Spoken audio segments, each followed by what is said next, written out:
I'd like to welcome Barry to our first episode of 2025, number 17. It's a good job I can count. Yes, it is 17. I had to figure that out today. I thought, where are we? Because it's so funny, because I was looking back at notes just so I can send you a few pointers. Yeah. So, of course, I'm in that time, and then I'm also filling out a diary for this year right up till December. Oh, my goodness. goodness. Then suddenly I'm talking to you, but I'm talking to you in a past tense. It's kind of funny. It's quite bizarre. I could do... It's hilarious. It's like I said to you earlier, it's a good job you and I don't build roads, because we'd be very smooth. I know. There's always something going on. But that's the fun of it, isn't it? Yeah, no, I'm loving it. I'm absolutely loving these. These are good fun. Yeah, and it's a really good chance to sort of reflect on your life. And talking about reflection, we didn't really get a chance to record a Christmas special in 2024. So I was too busy celebrating Easter. Yeah. Probably what happened. So I thought it'd be really great if maybe we could reflect on Christmases gone by. We'll do a few of them, yeah, we'll talk about a few of them, because obviously we've just come out of Christmas. Yeah. I mean, today's the 12th day, so Epiphany tomorrow. Yeah. This particular Christmas, I had one day off, which was Christmas Day. Yeah. And all my lights decided to trip in the house. The trip switch went off, and it took me about 5 hours of plugging and unplugging and checking to find out that my French washing machine had got a fault, and it was cutting off the switch. So I cut off the French plug. I put a British one on because it's the same voltage and same colour code. And lo and behold, by 1:30 Christmas Day afternoon, I got out from under the work surface covered in cobwebs and said, "Happy Christmas to me." So that was this current one. Yeah. Over the years, I've had so many incredible ones, really. So, I mean, let's start with 1984. Obviously, there's some good memories and some bad memories over the years. And 1984 would be a good time to start. It was your first UK gig with Norma Lewis That's correct. In England. And that gig was in a place called Heaven. And this was owned by Richard Branston. That's correct. And it's still going now. It's one of the biggest gay clubs. Because obviously, we finished the last one. I'd done this tour with Norma. I wasn't Norma's manager. I wasn't her agent. I was just hired, independently as a tour manager. Yeah. I got to work on that spectacular US tour, the 19 flights in 21 days. Christmas came. There was a big party. I was invited to a Christmas. I wasn't invited to a Christmas party. Sorry. She said, you must come. I said, well, I haven't had an invite from the organiser. I'd rather get that. Anyway, that caused a bit of grief between her and her manager, because he clearly didn't want to invite me. And I was in no way trying to gain any brownie points. I was happy with what I was doing. I didn't. If he felt sort of in any way intimidated by what I'd done and how good the thing had been in America, I didn't want to get involved anyway. So I kind of passed on that, and I think I had one of Christmas Day at home, and I've probably only had 5 Christmas days at home in 25 to 30 years, because usually you're working, and often, and at the end of this period, when we finish this podcast, you'll find that at the moment I've left Lulu. Nobody knows why. I did, but nobody asked, and I never spoke about it. But in theory, I should have just really gone to my building work that I was doing. I was still working with a dentist, and I should have gone, well, that's what I do now. I'm a builder again, because that would have made sense. I'd had several years with Lulu, flying around the world, driving the best cars you could. But I'd kind of got dragged into it, managing the other couple of bands and doing things. So one of the things that started the year, after Norma had got quite depressed and fed up, about she'd come back from America and she got, like artists do, she got very down. I went to meet with her in January, and she said that she wasn't going to work with her manager. I said, why? She said, well, I asked him to invite you, after all the work you did on our behalf, including his behalf, to the party for Christmas, and he refused point blank to invite you. So that relationship ended. So she'd sacked him. I didn't know this, obviously, and again, as I said, I wasn't interested in winning brownie points. I've got a great life, thanks. Yeah. So I said, well, where does that leave you? She said, well, managerless. I said, well, could you manage? I said, well, no, I don't know really. I said, because I said, someone like you probably needs a full-time manager that dedicates themselves to you, rather than an agent that has 20 or 30 artists. Yeah. And we just sort of started becoming a bit of an agency, because people were ringing us.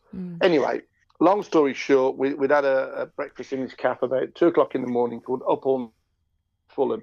And I agreed to just be a manager for 3 months. I said, why don't we do a 3-month trial? And we won't sign a contract. And at any point, Eros can come, say it's not working. Yeah. So we did that. And much to the delight of a record company, we were like, wow, this is incredible.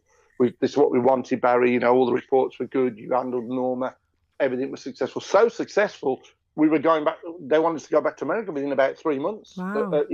So that was, we'd just done that big tour, which was 19 flights in 21 days. But they got another 4 or 5 dates. But it was New York, San Francisco, which of course was the selling point for me. I'd have gone there to paint houses if something happened to. Because right from the age of about 8, I wanted to put flowers in my hair and not look strange. Walking around Northfield Shopping Centre with flowers in my hair in 1970s didn't go down very well. So I thought, at least I can do it there. So we agreed the deal, and the record company were over the moon, and we booked that trip, and that was much like the trip before. It was less. It was only 5 shows. It was a bit shorter. Yeah. But it was fantastic. Apart from those ridiculous aircraft that go across water, and what's made it worse, back then you had 4 engines. You only have 2 now. They've took 2 off. Oh my goodness! Because all planes now have 2 engines, even the ones that go across the water. Oh God! And that before, when you go across say to New York, jumbo jets would have 4 engines. Yeah. The new big airline only have 2. God. So a bit of a discount going on there. I don't know what's happening. But I'm quite happy with the 4, thanks.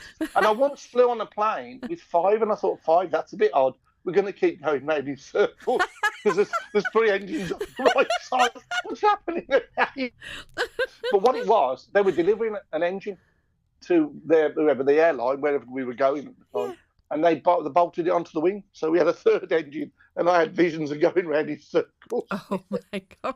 So me and aircraft still weren't getting on. But that tour, again, spectacular, really big. I got to San Francisco. I did wear flowers in my hair. I went on the trams, and it was everything I'd ever heard for all those years. Yeah. And you could wear, you could have worn pepper and salt in your hair. Nobody would have cared. It just didn't matter. It wouldn't have mattered if I had a bucket of coal on my head. Nobody would have cared.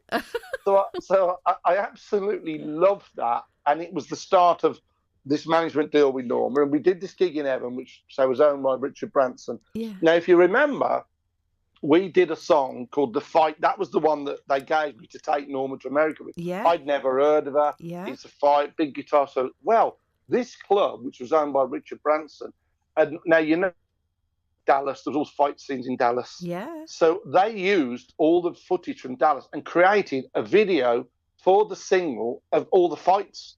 J.R. Ewing and all that. And it was that and that was on in the club. That it wasn't put on TV, but it was shown in the club constantly. So that was quite, God, this is terrific. But also, I took on the deal with Norma, but I'd also, because of my relationship with the Night Out, which was going to close, I had met the senior manager from First Leisure, and they owned lots of clubs, theatres, including in London, Leicester Square. They owned, So they'd asked me about a project. So, look, you're in Birmingham. We're doing this project in Birmingham. And I said, well, where is it? He said, well, it's the Night Out. I said, yeah, I do lots with Paul at the Night Out. He said, well, obviously everybody's leaving, everybody's going. He said, we're not quite sure. We're in this weird time where the Night Out Theatre was open, it was open 6 nights a week. But like Freddie Starr or the Grumbleweeds or Jim Davidson or Marty Watt, all of these people would, and Lulu, I did it with Lulu, do the 7 nights. And often they'd do a matinee on the Saturday, but for the under 18s. So I said, well, what's the problem? He said, well, the trouble is, and Paul Lillicrapper told me this, there were just not enough new acts coming through. There was no new acts. And somebody said, look, we've seen Freddie Starr 3 times this year. And, it's not really working. So they were in this weird time where we'd just gone into the 80s, dance music. Now, funny enough, I was working on the gay scene, and I always thought the gay scene was ahead of the straight scene because they did what they called iEnergy.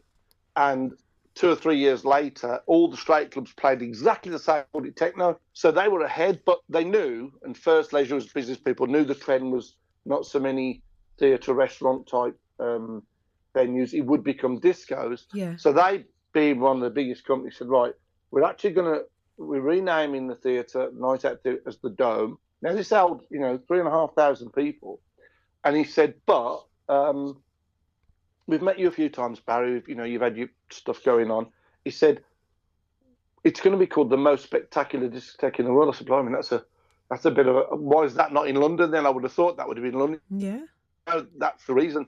He said, we've got nightclubs all over England, in Blackburn, in Sheffield, in Manchester. We've got to start changing them because disco's becoming more popular. So he said, we've gone for Birmingham because it was a purpose-built venue. A lot of the discos were used for other things originally. Yeah. So he looked at me and he said, over to you, Barry. I'm like, well, what do you want? He said, I don't know. He said, it's got to be the most spectacular discotheque in the world. Here's the pictures. Here's the design. And I'm looking at these big dome over the stage. 10 bars. I mean, there was 10 bars built in it. And it was a VIP area. Nothing like the theatre that was there. There was just all literally, 3,000 or more chairs and tables that you had the old chicken in the basket business, Yeah. So, okay, I'm going to be in America, but let me have a think. I'm going to have a meeting when I come back. So I'm on the plane to America, already counting the engines. Yeah, we've still got 4. Yeah, well, okay, we're good. Off to America. And I start thinking, what can we do? Now, the big challenge was a venue that a lot of thousands of people that came from all over the country to go to the Night Out. They used to do coach parties and stuff. How do we change it? How do we get almost a totally brand new audience? Because the age gap was totally different. This was going to be aimed really 18 to 27, 28. I would say it was and above for the theatre shows. So I had a thought that, we've got to put something on. We've got to put entertainment on because the building is so big. It isn't like a DJ on a dance floor and they all, dancing around their handbags. There was none of that. It was several different levels. I hadn't seen it built yet, but I'd seen the design, 10 bars. So when I came back from America, that was really successful and there was no pressure. It was just easy. It was just getting to San Francisco, but for me was the highlight. Miami was amazing too. And obviously I hadn't been to New York. Yeah. The other two. So I got to see more of America, but on the way back, I thought we need entertainment that's not on the stage because the stage is now the dance floor. We need entertainment that's not really on the stage. So I came back and totally weird. I was at some event and I met a woman who booked circus acts. Now I assumed always that a circus as a kid around, the fun fair would be with a circus sometimes, and I assumed that all the people travelled. It wasn't quite like that. You had the family that travelled. And there was a lot more animals then. They don't use animals so much now. Yeah. But there was an agency that would book it. So a clown, for example, yes, he would do such and such a circus in Birmingham, but he might also do a circus in Redditch or a circus in London. So most of the circus acts were actually booked just like artists, just like we booked. They were just a lot cheaper because some of them worked for like 50 quid a night. So I met this lady. I said, look, let me come to one of your circuses, let me see. And we went to this circus, and the first thing I walked in, there was a guy throwing knives at a woman, and they spin the board round, and he's throwing knives. Oh yeah. I thought that'd be fun. Oh my God, would it be fun? What if somebody died on the stage? But we're getting at least we're getting the papers. You know what I mean? Oh my God. So I thought, that'll be fun. So she's spinning round at this circus. He's throwing the knives. And I went over. I said, what's your name? Anne, Leo and Katrina. Okay, lovely to meet you. I said to the woman, they would be perfect. Where are they based? Well, they are based in Birmingham. So that was very, in my head, we could have, as they're all walking into the entrance of the dome, we could have the big wheel. And as they're all queuing up to put their coats in, and all that, this circus act could be playing. Mad as an hatter, but he said he wanted to make it the most spectacular discotheque in the world. And that's all I was doing. Well, you could go to the foot of the stairs. The next thing that happened, the circus, and they swing on the swings. They're so energetic. It's amazing. Well, all of a sudden, coming down on a wire was a lady dressed in like a ballerina, but she was being lowered by her hair. Oh, you're joking. I'm like, you ain't laughing, yeah? I thought it might be an hanging. I didn't know. I didn't know what to say. Oh, God. It could have been hanging. Have I come to a public hanging or something? Oh, my God. So this beautiful woman lowers down, and she gets on the floor, and the clip undoes, and she dances around. And I said, listen, that's unbelievable. Now, we don't have a circus, but we do have a dome. that they'd built over the stage, which was a giant cage, Yeah. 15, 20 foot high, that covered the entire stage, which was now actually a dance floor. It's the only original bit they kept from the night. It was a rise and fall stage. So when it went down, it was a disco. So they were not going to use it as a stage. It was just going to be a disco. So fair enough. So I said, right, can you get your tech guys to come and meet me at the building? We went, we had a look. Still, yeah, no problem at all. She's only, 6 stone or whatever it is. That's fine. We can put this pulley on. So then I had this great idea. I said, right, now I've got somebody getting knifed in reception. They're throwing knives at reception. They come inside, there's some poor woman being hung by her hair. Oh my God. Only I could come up with Honestly, that. Nobody else in the world would have thought goodness. it. So I went back and it was Tomes. They always called me Tomes. Tomes, what's your big bright idea for our opening? I said, well, we're going to have Andy and Katrina. He said, Andy and Katrina, they sound like a bloody circus. I said, they are. I said, and he throws knives. I said, no, everybody carries the knife around Birmingham. He throws it. Don't let anyone open to it. Okay, Terms, I'll have a glass of whatever you're having. And then I spoke about this. I said, look, the dome looks amazing. It's all got these flashing lights, but it's huge. It's like a giant dome. Yeah. And I said, I've got an idea for the VIP opening. Certainly, we could use other nights. This lady is hanging by her hair from the dome, serving drinks. Really? Get that? Yeah. Well, because when they're loaded down, it's very graceful. I mean, I don't know how she's obviously got such a lot of hair. It didn't hurt her. There was something in her head. Protect her. But so I said, well, if we're lowering her down and she's swinging just above the floor, so her feet are like, say, a foot off the floor, she's still swinging. She's still hanging by her hair. Yeah. If we then have a waiter goes over and gives her a tray of champagne, when everybody walked in, because they all wanted to try this brand new dance floor because it was spectacular, she served them drinks from this tray. So that was the first couple of mad things I did. And they were like, you're not right in your head, Terms. I said, don't you want it spectacular? This is spectacular. I said, and I'll tell you what, we're paying these people 50 quid a night. Oh, my really? God. Now we're paying that 300 or 400 quid. But you see, how it worked perfectly was the agent lived in Birmingham. She represented probably 100 or 200 circus acts of all kinds. Mm. She then also, a few of them lived in Birmingham because she supplied circuses to about a 15-mile radius in Birmingham. I said, listen, what time do the circuses shut? She said, well, they're generally shut by 10 o'clock. It's like the law, they have to close. They'd like to stay open later. I said, that's perfect because we don't need these acts till 11 o'clock. Gosh. I said, so she said, that's perfect for us because they go and do the circus. They at the circus, whether they're blowing balloons, juggling, throwing knives, all the things that happen at the circus. They then suddenly found they got this brand new income the same day. The same day they could come to a nightclub, and so that was my plan. Now there was a lot of internal fighting at the time because the Dome had been a live venue. It had always done live gigs. It had been open 7 nights a week. Now the plan for the disco, as the most spectacular disco in the world, was we're going to open Thursday, Friday, Saturday for the moment. We'll just run, okay. They were open to fill it. They didn't have to pay, 15 grand to have Freddie Starr on, but they knew that obviously they had really good DJs, and they'd have 2 or 3 DJs a night. And then I'd come up with these ideas so people walk around, and then I did bizarre things like. Now, bear in mind, I'm trying to manage Norma as a serious manager. I'm not Coco the Bleeding Clown. I am. It's not good.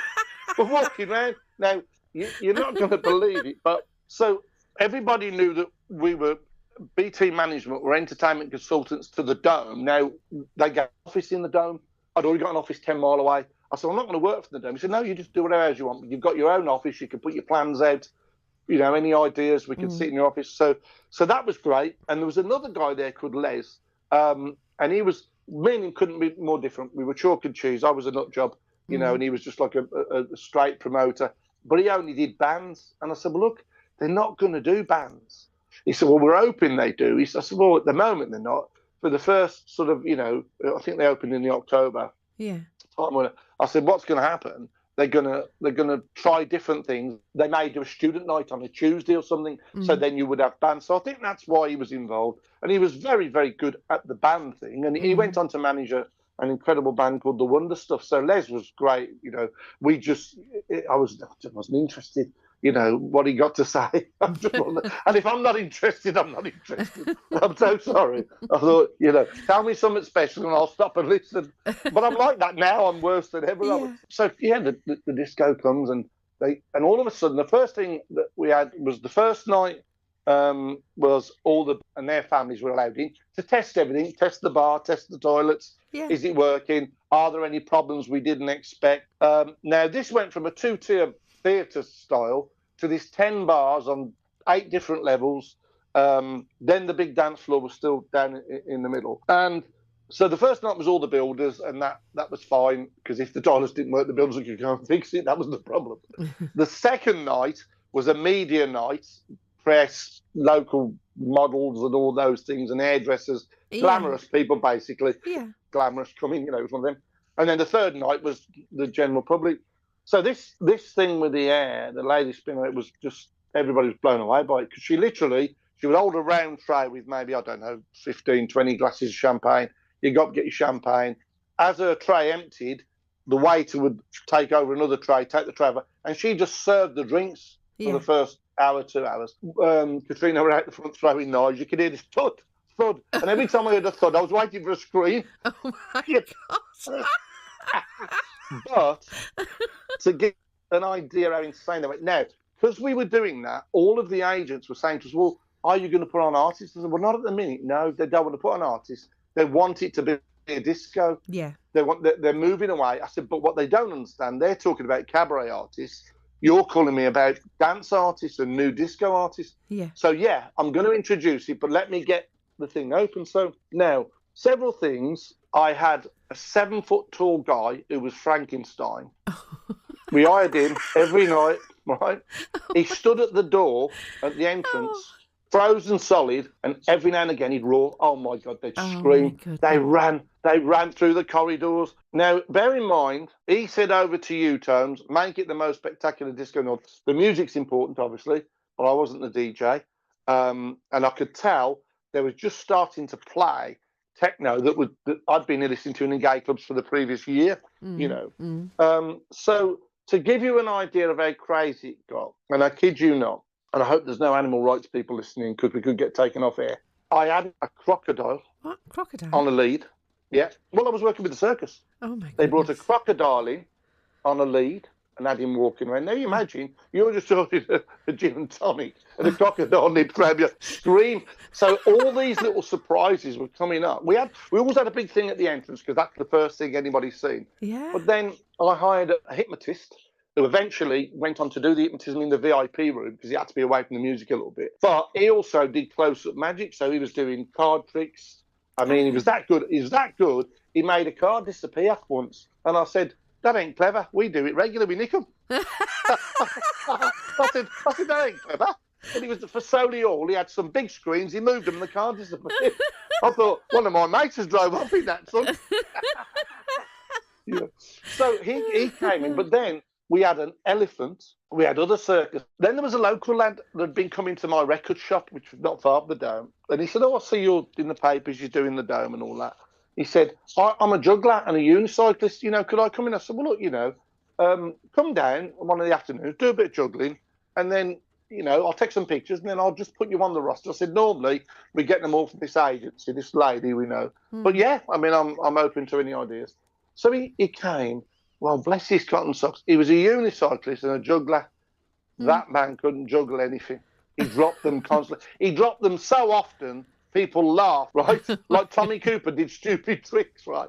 But he actually, bless him, I had to tell him after about a year, you haven't learnt to juggle. Stick to the unicycle. Of course, you imagine being in a nightclub that's got the most spectacular lights, the most spectacular carpet, and a unicyclist goes whizzing past, So we had that, and then we did, we had the weirdest. There was one man called Methane Man. Well, he used to dress up. He was dressed up, right? He was dressed up like Robin, right, with a mask on. I'd have worn a mask if I was him. To go on stage, and he used to trump to the music.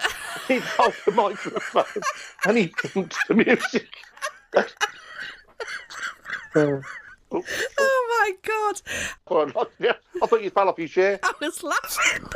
I thought that. Yeah, but you got to let me hear the laugh because we're selling that around the world. They love the laugh. Don't move from the mic when you're laughing. They love it. So, yeah, so he's trumping to the music with the microphone. And I thought, who's mad? We're paying him 200 quid. And then, my so God. we had that. And then we'd had the crocodile. We had an elephant come in. We bought an elephant. Imagine walking in a nightclub and Nelly the elephant.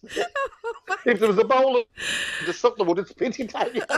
I don't know who did the clearing up after these animals, by the way. I wasn't involved in any of that. So, of course, we were getting a reputation as being this crazy discotheque, absolutely mental. Barry's lost the plot. He's putting everybody on a juggler that can't juggle, but he was become a big star because they loved him. Oh, my Because he had God. to keep getting off his unison to pick the things up. So that was how that went for months, and it was like, oh my God, this is really, really going well. This is brilliant, but people have seen the crocodile, they have seen Frankenstein, so we have to evolve. And what I recommend we do is we put artists on, like say Rozalla, and he'd say, well, who was Rozalla? I said, look, she's got a massive record. She come and said, yeah, but we don't want to do artists. I said, no, I'm not suggesting you do a gig with a band. I'm suggesting that what you do is she does one song, which is the single that's either in the charts or just been released. I said she gives away, at the time they had record, vinyl and CD. She either gives away some 7-inch singles or some CDs. And he said, well, how much is that going to cost me, Tubbs? I said, absolutely nothing. He said, nothing. I like that price. And he said, how do you get it for nothing? I said, look, we have now made a reputation quite quickly as the most spectacularly bonkers disco in the world. Yeah. But we are full. We are full every night. So record companies would say, how many people don't hold? I said, well, about 3,000. Well, can I put Rozalla on in front of 3,000 people? She sings her songs, right? Yeah. Gives out a few CDs. Signs, because he used to do a lot of signing, and it weren't so much selfish because there was no real mobiles. I got that free from all the record companies. They couldn't believe it. I said, look, the record company, I've got a record company, so I understood. I understood the record company. They would get their artists anywhere to promote the record, and that was so crazy. We put them on at the Dome. We didn't get no money. The record company would offer me money and say, look, can I buy a slot? I said, no, I'm already getting paid by the Dome. Bring your artist up. She's on stage, 11:30, one song, on, back off. Everybody cheers. And then I thought, well, that's a shame because we're bringing them to Birmingham. We then finished up over sort of that year. We got 10 nightclubs in Birmingham, all 10. And this was the early evening one, which was an under 18s. Sometimes there was a shopping centre. I think it was in Sutton Coldfield. There was the Grace Centre, I think it was. We had an under 18s discotheque. We had some clubs that started early. You know, so they would open the doors at 8. So we actually would do 10 or 11 PAs that night. Now, the Dome got it free because the Dome were paying me. What did I do? I got each of those discotheques, paid 50 quid. We made 500 quid because each discotheque give you 50 quid expenses, right? I split that with the record label. So it was a new income that I didn't expect. But also, it was just incredible the way we were putting all these artists on. And literally, some of them would get off a train and you used to get a train then. I think the last train back to London was about 12:30, and some of them would come and do 5-6 PAs and it made a load of money. Then the Norma thing, she was doing gig after gig. We'd done this big one in London. I, of course, you had her working 6 nights a week, didn't you? Yeah. Oh God. Yeah. And I got another. Again, you slave driver. Well, yeah. Well, I used to say, why are you having a day off? Are you a Mormon or something?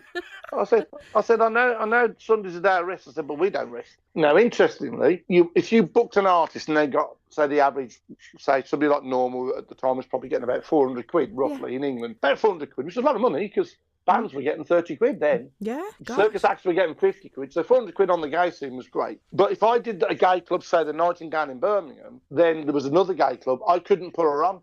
They said, no, there's a thing called a barring clause, which again, I learned. I mean, I'm a builder. What do I know about barring clauses? If somebody asked me to put 3 sinks in a row in 3 houses, I'll do it. There ain't no barring clause there. So, fair enough. If I do you own 2,000 people there, you pay 400 quid, that's exclusive. So I went, because I realised there's this thing, I coined a term called the pink pound. Yeah. And people said, what are you on about? I said, the guys, and it was mostly men. There was a couple of lesbian clubs, it was mostly men. I said, you got 2 guys sharing a car, sharing clothes, and no children. Yeah. They got their pound is worth more than a man who's married with 2 kids. And him and his wife have a separate car because she has to take the kids to school. So that was why I named it the Pink Pound. I sort of did in Birmingham. We finished up all over the world in the end. It was mad. I went to all these little clubs. I said, listen, and some of them were like a little pub, and it held 70 people or 80 people or 100.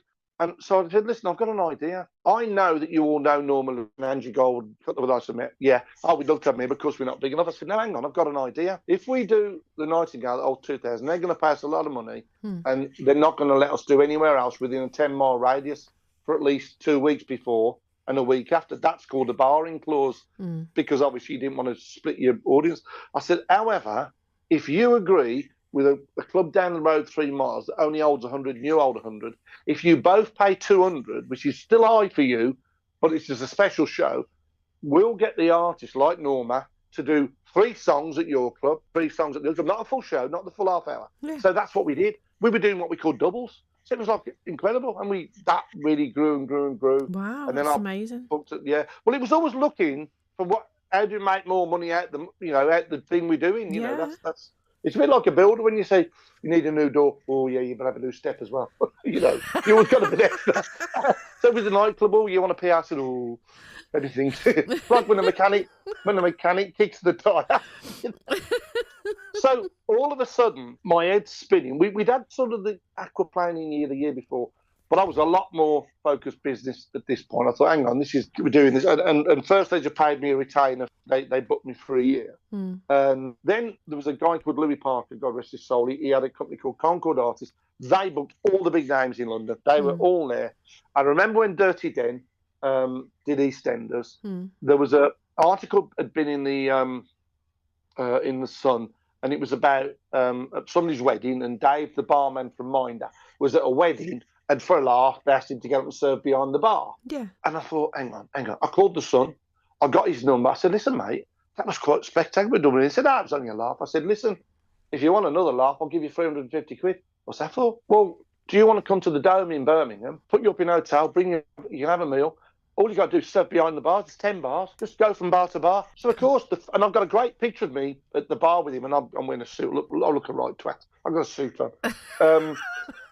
Seriously, I shouldn't have been lost. And my hair was down my back, you know what I mean? I thought it was Goldie Hawn. You know what I'm saying? It's ridiculous. So he said, okay, so I booked his train fare. I said, right, guys, here's an unusual one. We're in the VIP lounge first. And somebody said, I'll have a pint, mate. And you, the barman from Minder. And he's gruff voice, yeah, what do you want? And then we moved him from bar to bar. Well, that just exploded. Oh, God. So then, with this Concord artist who was doing, he managed all the singers, it started taking on. EastEnders was starting to really happen. And Dirty Den run the bar with Angie. And Dirty Den was at this, I went to his 40th birthday. I said, hello, mate, how you doing? I said, you know that then points you pull behind the bar, EastEnders. He said, yeah, cold tea. I said, them are the ones. If you fancy pulling some real points, I'll give you 400 quid. Well, we booked him out everywhere. Oh, my God. We booked him in nightclubs. Dirty Den, we had doing anybody that was a famous barman. Yeah. We had the same with somebody from Coronation Street. Suddenly, I'm like, oh, my God, I'm booking barman into clubs. What's happening? My mind's going. Oh, my God. But people were saying, this guy's a Looney Tune, but my God, he's ahead of the game. And bless him, Louis Parker. They had every big name. He said, Barry, I'm really glad you live in Birmingham. Why? I said, you rude sod. Why don't we live in London? He said, because you'd wipe our business out. If you was based in London, nobody'd touch us. He said, but I've got a deal for you. He said, most of us in London don't know anywhere north of Watford. I said, I know. You don't know anywhere north of Watford. He said, I've got these big artists. You clearly work everywhere. If I've got an artist and we get £2,000 for a 3-song PA, because all these had a hit record at least, right? Yeah. And at this point, Norma hadn't had a big hit record. She'd had lots of club records, but like Rosala and, Everybody's Free, tracks like that. So he said, we get 2,000. He said, if I give you 10 dates, he said, when they get to Watford, it's your responsibility. And it was Watford Baileys was one of them, and Luton, Caesars Palace Luton, and then Coventry, then Nottingham. And I said, and how does that work? He said, well, I'll give you 5%. He said, we take 15% from the artist. That's our contract. We give you 5%. So I looked and I went, well, that's 5%. That's 100 quid. That's each gig. Now, we'd been booking this Annie and Katrina for 50 quid. Now, I didn't charge them commission because I got paid by the Dome. But as other clubs started asking me if they could use them, so when Annie and Katrina went and did their, not throwing at the Mecca nightclub across the road, then I would get 15% because I was technically the agent. Yeah. And but I'd get £7.50. So I'd have to do a contract, send it off, get it signed. There was no emails. There was no Faxes come a little bit later. So you had to post it out, post it back, get the orange copy back, get the pink copy back, swap it. A lot of work for £7.50. Oh yeah. So I said to Yusuf, who was doing great. I mean, he was on that phone. He was the kid that had been building with me. And all of a sudden, he found he was an agent sitting in an office booking these acts. Well, then with the other thing, so I said, look, they get 50 quid. So for the nightclub down the road, see how many's in. If there's 200, have one rate. If it's over 300, have a bigger rate. So, but on the average, it was about 50 quid, but we only got £7.50. But if we'd done all of Louis' gigs, now he had to provide the driver. He had to take the artist to Birmingham or Sheffield. He had to do the hotels. All we had to do was get the gig. We'd say, here's the gig at the Dome, so-and-so, so-and-so. So I said, but Yusuf, we get 100 quid. Yeah. It's only 5%, but it's 100 quid because their fees are. So Yusuf played the numbers game by booking hundreds of £50 acts because it looked good, as look at all the acts. But I said, yeah, but each paperwork for one £50 act is the same as the one we're making £100. So we can make £100 for 3 pages of a contract, or we can make £7.50. And with the circus acts, we have to split that £7.50 with the woman that was their agent. Yeah. So I was learning all this stuff, I split that commission, no bar included. Do you want your sink fixed while I'm here? Don't worry if the door gets kicked off in the toilet, I'll put that on for 50 quid. And I was like that. The thing is, I was a nutter. I was like that. Oh, forever a Del boy, eh? Yeah, I mean, but I was realising, because it was all me, because I never wanted to be an agent. I was happy being a tour manager. I realised, that there was lots and lots of money to be made. And we got such a reputation. We did so well with First Leisure. I got called to a meeting. Right, Paddy, we need a meeting. I thought, here we go. It's all over. Going to stop it. He said, right, we don't want. I can't remember what I got. I probably got £500 a month, or something like that. But it was, it was £6,000 a year for sitting in a warm place, watching people swing on their hair, and throw knives at each other.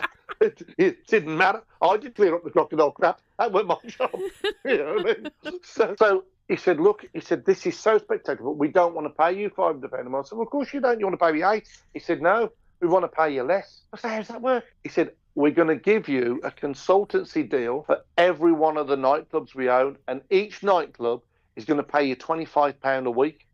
And all you've got to do for it, when you've got these crazy acts, the big PAs, the people coming from America, you've got to offer it our club first. Now, if they don't want it, like the price, they don't have to have it.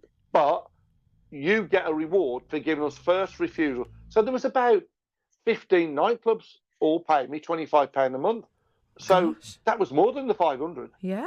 Amazing. So the first thing I did, I drove around to every single nightclub to meet the managers. Most of them were like, this is great, but, we haven't got a dome with 3,000 people. I said, look, I can bring you anything you want. There's nothing I can't bring you, so don't. So that I did that for a year, and that was amazing. And then Mecca Leisure called me. He said, listen, I know you've got to deal with them. I know. He said, I get it. He said, you're not going to do anything with us. I said, I can do things freelance with you, but if I put something in the dome, that's for my dome. He said, I'll tell you what I'll do. And I had a private conversation with the owner, the big manager, and I said, look, I have to give First Leisure the first refusal on the new act coming in, Rosala or whoever the act was, Boy George, all the different acts that were doing club PAs at the time. I said, but they don't take them all. He said, right, can we give you £15 a month for each of our clubs, and we get second choice? So all of a sudden, I've got Mecca Leisure, which Mecca Leisure had bingo halls, they had everything. Yeah, so we did that deal. So if I went to First Leisure in Luton and said, yeah, I don't fancy that badge, it won't work here, the crowd don't like that R&B or whatever, I'd go to him and say, look, I've got a refusal, do you want it? Hey, I'll take it, because he always took it if First Leisure didn't take it, to show them they were wrong. They tried to outbid each other. So all of a sudden, I've now got 2 chains of nightclubs, and I'm a consultant for them. I'm whizzing around the country, and then it just got more and more mad, really, to be totally honest. And then when we got the disco really running really, really well, and that was great, this Les who'd been there, I knew he was there for a reason. I said, look, we've got a new assistant manager coming in called Nod McDonald. He was a lot trendier than Dave Sims, white middle-class manager. He looked at the figures, spend per head. He didn't care who was on, who wasn't on. What was took at the bar, that's it.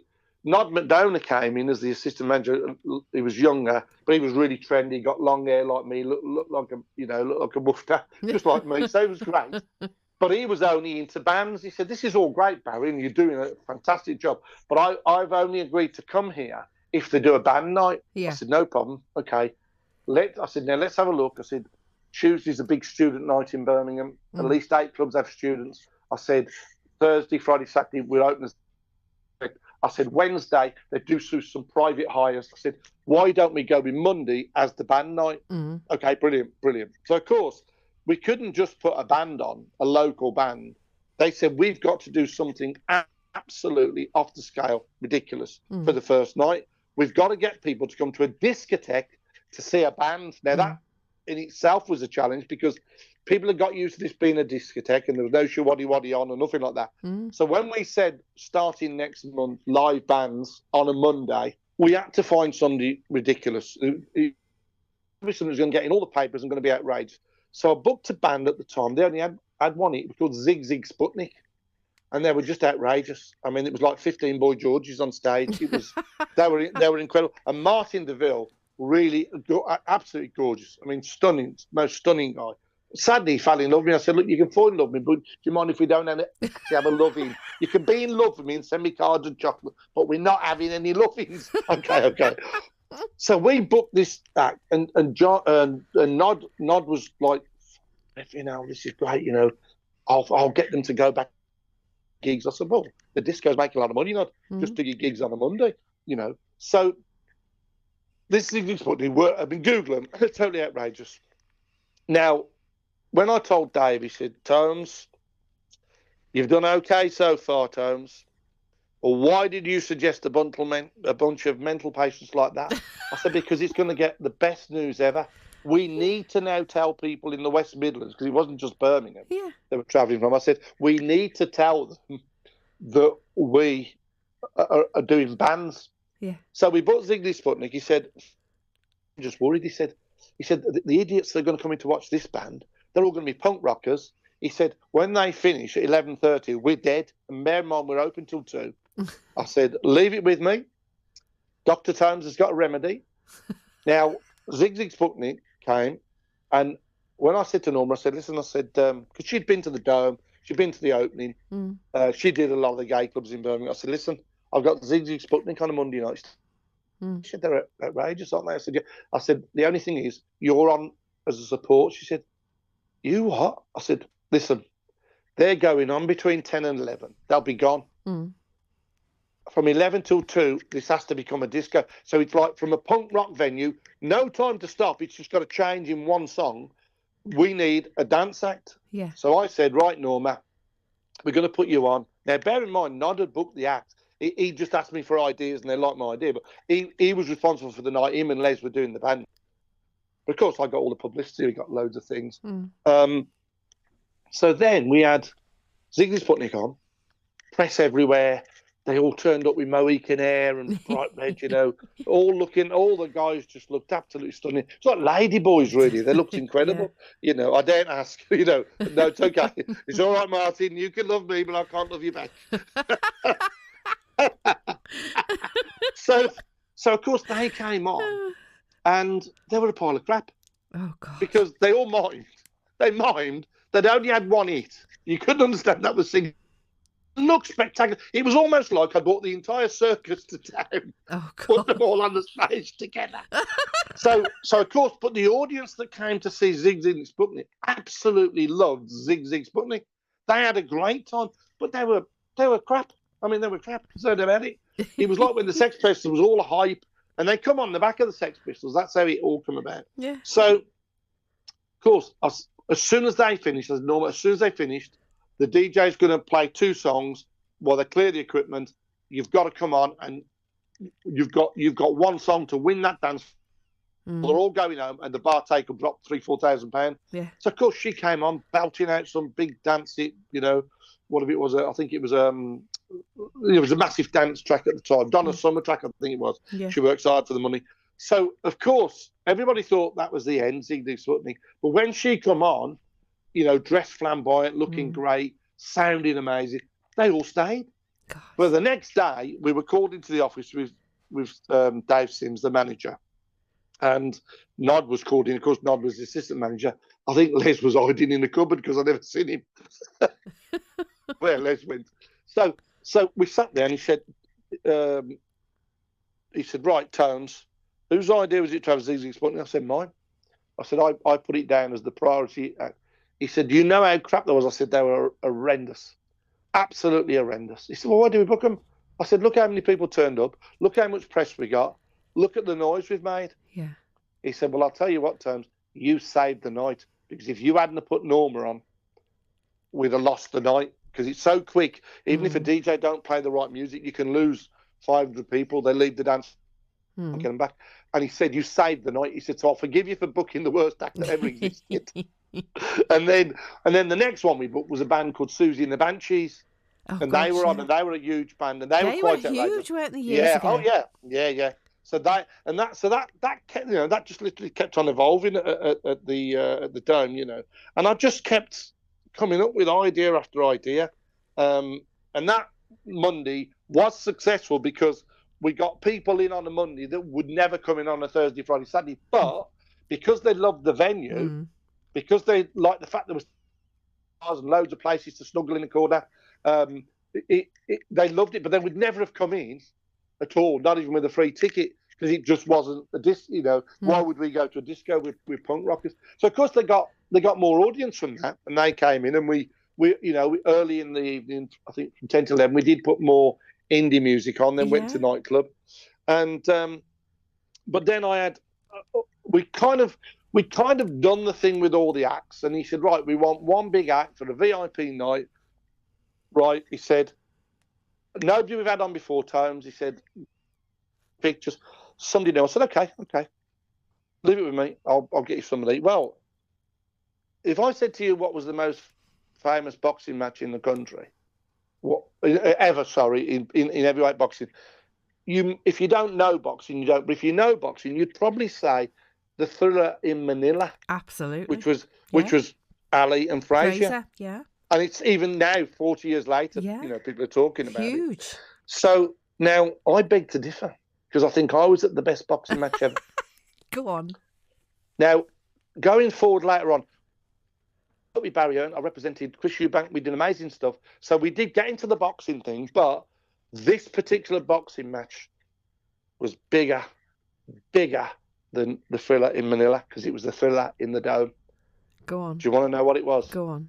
So we set up a boxing ring, and the man gets in.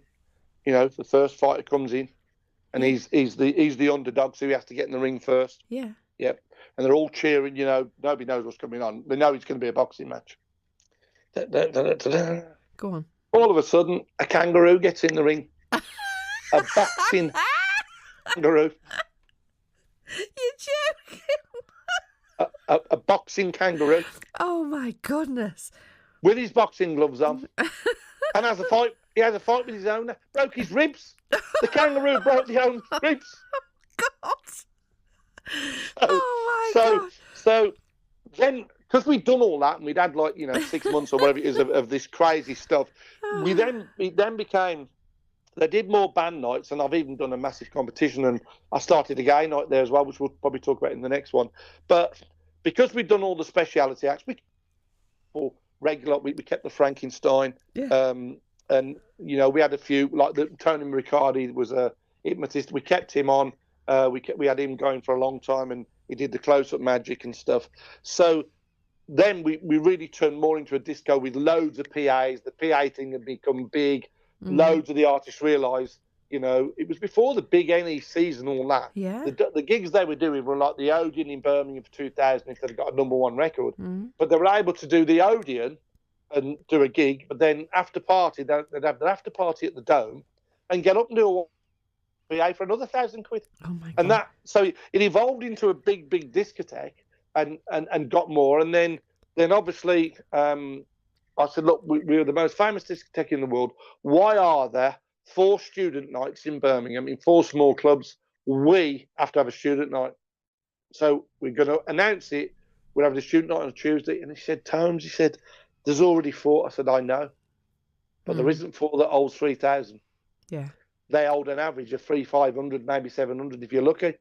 So we put on a shooting night, boom, all the others closed. Wow.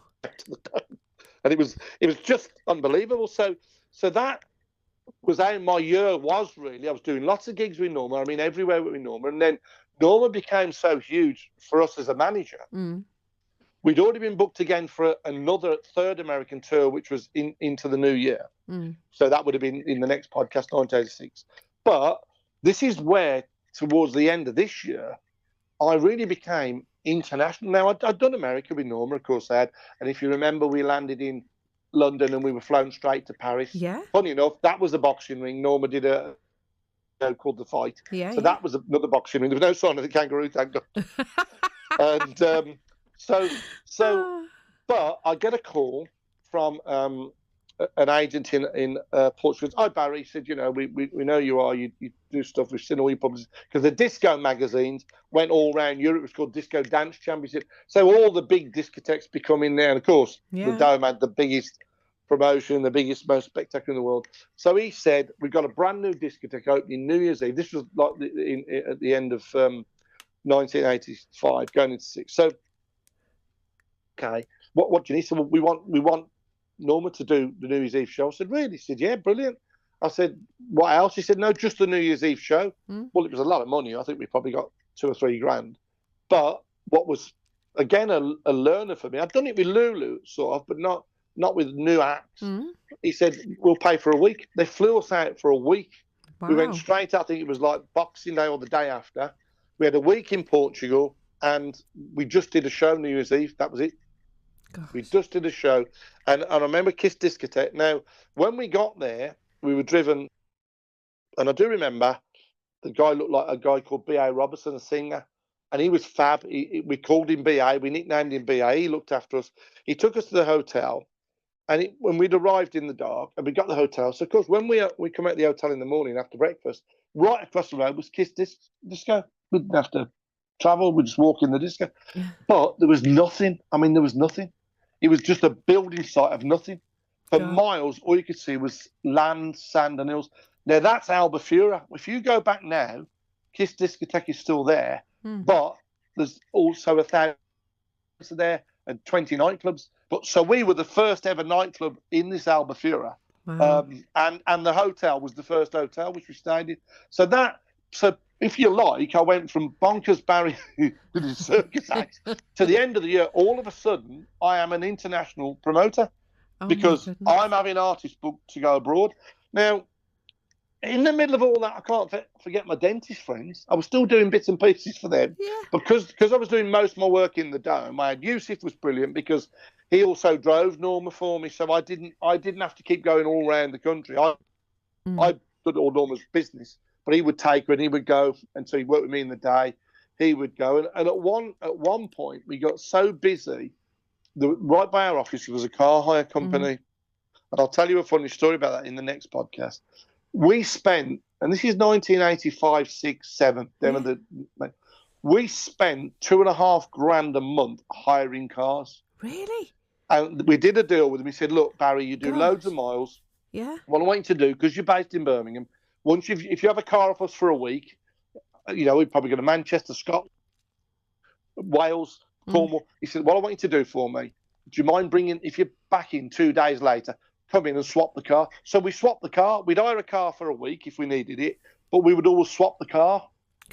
And that, because we were putting too many miles on the cars, and we were spending $2.5 grand a month in car hires alone for artists. I mean, that was how big it suddenly got within that period. It was insane, really. And of course, realised, hang on a minute, this is New Year's Eve, we're in Portugal, we've just got 4 times the money we're getting in England. Right, I want to book shows next New Year's Eve, which I did. I went on to do it. The next year, I had an artist called Andy Gold in the same discotheque, and then the following year I had Ellie Warren, and I went out with Ellie Warren, and that time there was already new hotels, there was one other bar, I think, but I realised there was money internationally.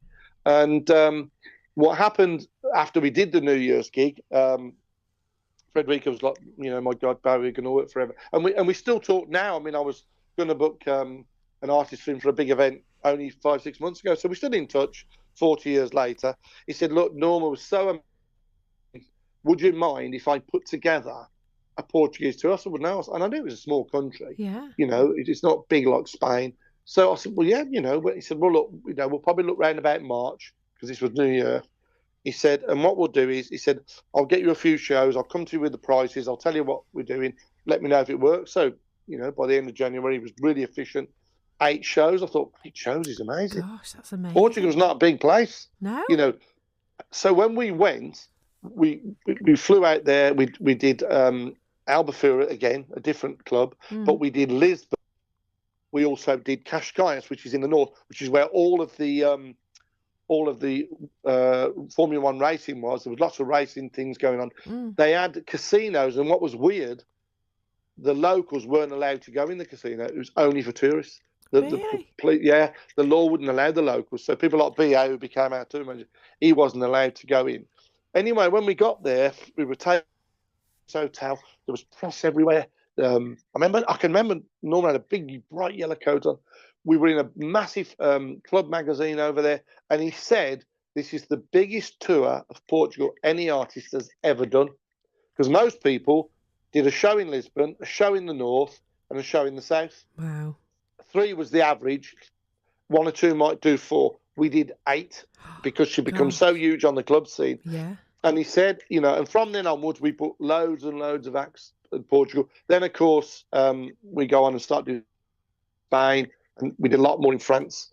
So, again, unexpectedly, still considering myself to be a builder, I was suddenly this international booker. Now, it was very hard then, because when Frederico booked the show, we'd agree on the phone, and he wasn't great at English in the beginning. And we'd agree the fee, we'd agree the times, and then so he would send a contract to me by FedEx. I would sign it. I'd pay FedEx to go back. Then he'd send the final copy back. So that took about a week. Now it's email done, you know, DocuSign, job done. Gosh. But then it was cost us a lot of money. Yeah. Contracts abroad, and there was things. And then we did another gig which we'd done in France. And again, I learned something. A girl called Nikki Cable, and we'd had that problem in France where they wouldn't pay us. And they took away the limousine I spoke about last time because I demand the money before she goes on stage. Yeah. So we went to this one club, and there was a girl called Nikki Gable. She was just again another one on the gay scene, similar to Norma, doing really well. So they needed 2 acts. I took Norma, I took her, and it was so funny because we stayed. I always tried to stay an extra day. It allowed me to go and meet people, do a bit of new business, and we called from London. It's Nikki at the hotel. Barry, check your money. I got to the airport and my money was fake.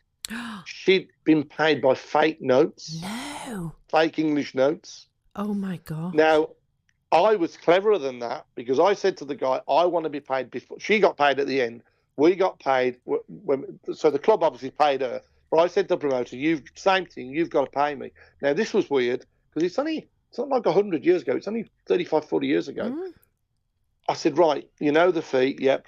We went on a beach in Portugal to meet a man who sold Frederico English currency. Because you couldn't do the deals. I mean, I've got a tractor somewhere in Russia I have. They couldn't pay me, so they gave me a tractor. Oh, my God. Well, yeah, because you couldn't transfer the money. You couldn't bring money out of a lot of countries there. There was restrictions. It's nothing like it is now, transfer money in seconds. But, yeah, we used to go on the beach. We'd meet this guy. He'd come take the money. He'd be given Portuguese money. And then I'd check the money. And so I'd got my money before we did the gigs. This girl got paid by the club directly afterwards. And they didn't. It wasn't something they did. It was fake money. They got fake money off somebody on the beach. Oh, my we hadn't. God.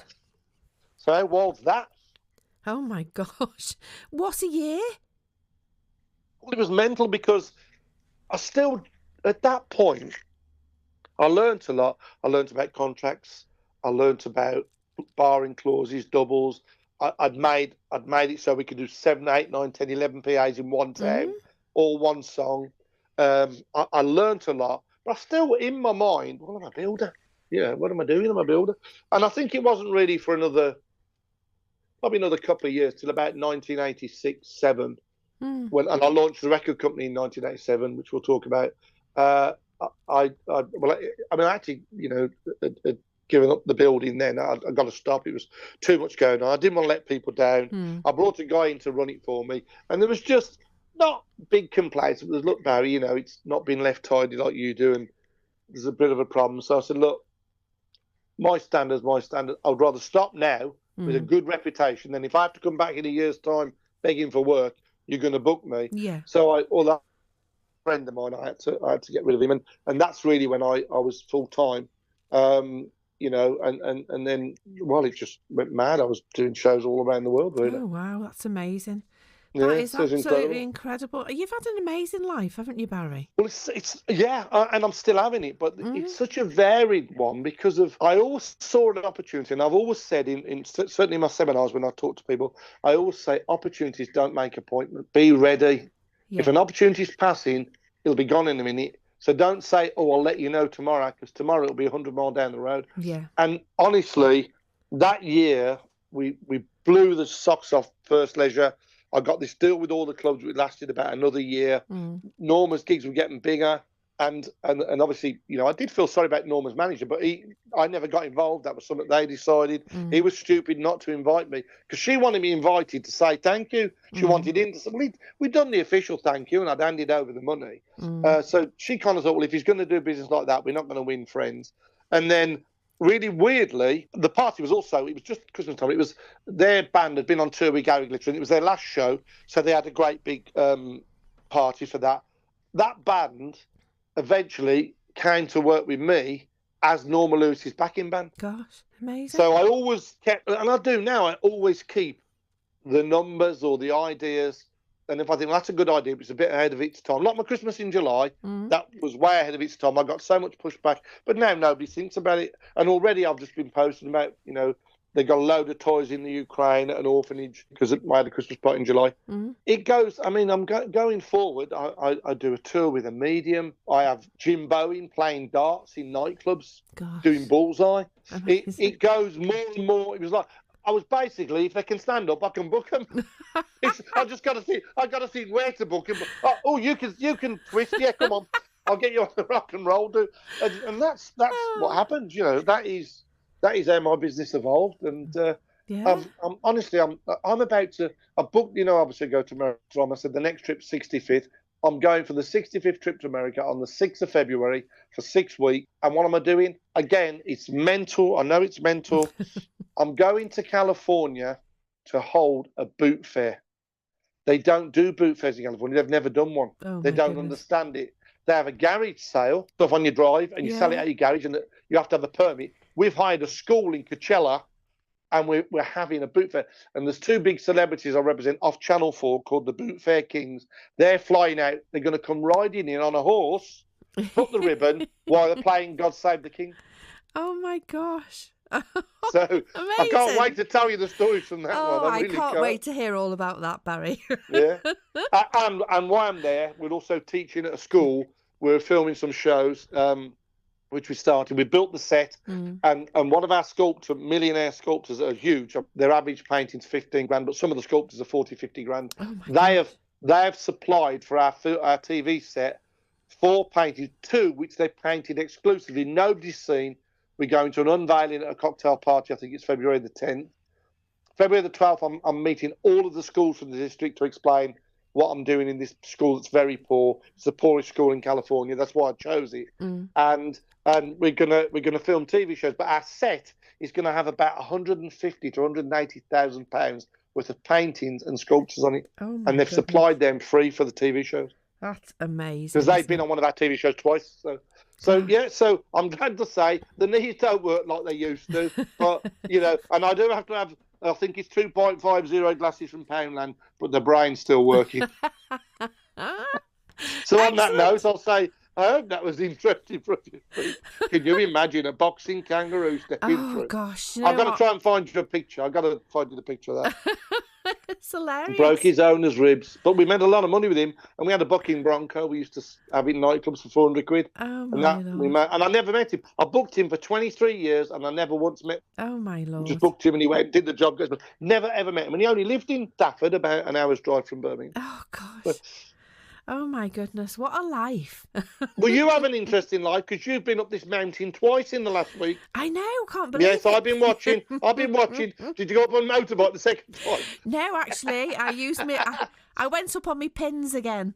Brilliant. No, congratulations on that. I saw you do that for charity, and Yeah. that's amazing. Because one of the things that I always say, I'm just hope I'm being the son that my mother would want. But more importantly, I get so much to charity because of, I don't like saying it, but who I am. I mean, I don't know who I am, but for some reason, I can pull off lots of things for charity. That's amazing. And funny enough, we're obviously giving away a Wellington signed by loads of 80s artists. Well, we're adding a signature this week. Really? I'm going to have lunch with Musical Youth. Past the Duchy on the left-hand side. Do you remember? Right. Oh, I remember those very well, Barry. Yeah. Yes. And they're going to sign it for us. So amazing! That's don't just forget, incredible. you've got, get that out there about having an auction of the Wellington. They've got till December the 20th, haven't they? So there's plenty of time to sell. We can sell it for Amy and friends. I'm sure they'll get lots of 100%, people. yeah. Amazing. We'll do it, Thank you We've got so lots of much. pictures, so each month we're going to put a different picture up. So thanks again, Jenny, and Happy New Year. And I hope we have as much fun doing them this year as we did last year. Oh, I'm sure we will, Barry, because you never fail to amaze me with Thank all you, these sweetheart. amazing stories that you Thank have. you. And they must be true, because you couldn't make this up, could you? You couldn't make it up. Make it up. Really. All right, my lovely. Well, thank you so so much for much, listening. Barry. Here's to 2025. Yeah. God bless you all. And you.